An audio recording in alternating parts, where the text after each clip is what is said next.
Hey, today I'm going to take a look at these new Jeep Wrangler JK taillights that a recent viewer of the channel suggested that I take a look at. I'll show them to you. They have three different functions. It looks like you could use them to, of course, show you the reverse or the backup lights, of course the brake lights, and then they have a feature for daytime running. I'll leave a link in the description below of the video to show you where you can get these lights if you're interested. These are the lights. You can see, I'm just going to take the plastic off. They came in two different types. They had a clear and a smoke color. The box is wanting to close on me. And I decided to go with the smoke color. So you could see this one, there's not a lot to it. We'll go through in this video showing you exactly how to install these.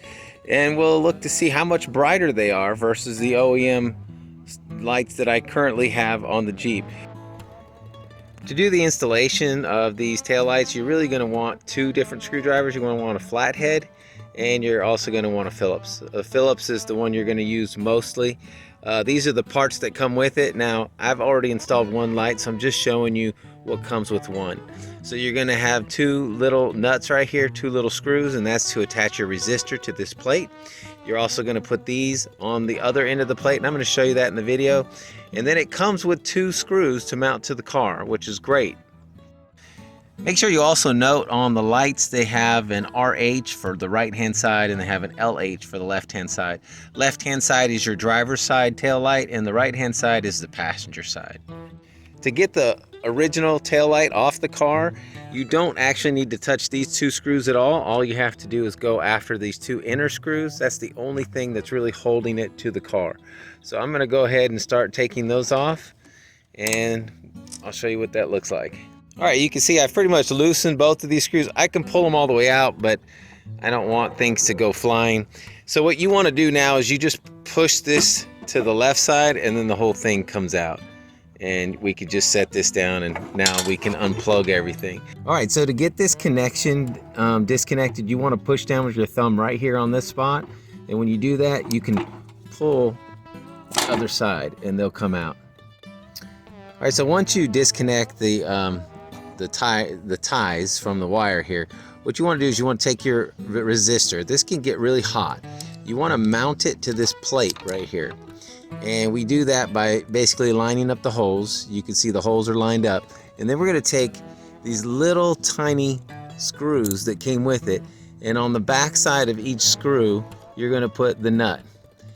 So you take your screwdriver, you put it in there, and you could pretty much hold it down. If for some reason it does not seem to get tight for you, you can put a wrench on the back of that. So now I'm going to do this other hole over here. If your Jeep is like mine, you're going to have a nice dirty ring all the way around. So I'm just going to take some soap and water, put it on a paper towel, clean that off before we go back with the new taillight. No reason to put it back on top of dirt. All right, so on this piece here, you can see it came with these little clips. So what these clips are for, you want to clip them onto this other side of the metal piece where you did not attach this resistor. Now this resistor does get hot, so that's why we're attaching this to the car. All right, you can see once we come in here, there's two bars. There's this bar here and there's one off to the right. We're going to select or use this one off to the right. So what we're going to do is we're going to take that little part of the clip right there and we're going to just scoot it on. If we can get it in the right spot, we're going to scoot it onto the wall. All right, I had some trouble mounting it on this wall right here, and I don't want it directly in the way of this wire because I don't want to melt it. So I went further down and I mounted it on this center piece right here. It doesn't really matter which one you mount it on, so that's where I put it down there. I slid it down pretty far because I don't want it in the way of any of the wires that have to do with this plug because it could get hot and melt them, and I don't want a problem down the road. All right, so the next step is to go ahead and get your cable and just plug in the connector, and you can see it's in there. Now what we're going to do is we're going to lift this thing up, and I got it a little dirty sitting on my bumper. You stick it in place and then you slide it back, and it pretty much will hold itself, and then you go ahead and put your screws in. So we're going to go ahead and put the screws in now.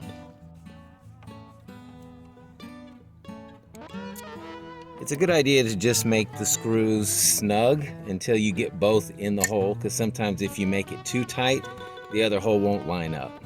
So don't completely cinch it down or tighten it down until both are at least threaded into the hole. And then go back and tighten it all the way. And on the installation of the driver's side, I did the same thing with the resistor. I put it pretty far down on this center bar because I just want to make sure, and they give you plenty of wire to do so, I want to make sure that it's out of the way of any of these because it gets really hot and you don't want it to melt your wires and then you're going to be without. So make sure you just get that really far out of the way. The other thing you need to do on the driver's side, with a flathead screwdriver, you just pry in between these two pieces here until it pops out off of the old plug. Now I've already done that, and I'll show a video from a previous installation where I show how to pop this out. But then when you're done, you want to put this on the brand new taillight. If you don't put this on the brand new taillight, it's just going to be flopping around in there, and it could get close to your resistor. So make sure you attach it to this little bracket to keep it out of the way. All right, so I think what I'm going to do is I'm just going to put a screwdriver in between here, and I'm just going to pry it out. I'm just going to kind of go slow. I don't want to break it until it just starts to just pop out.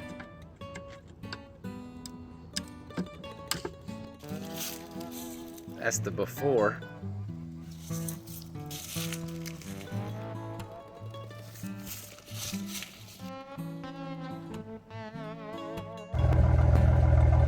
All right, so it took about 15 minutes to do it.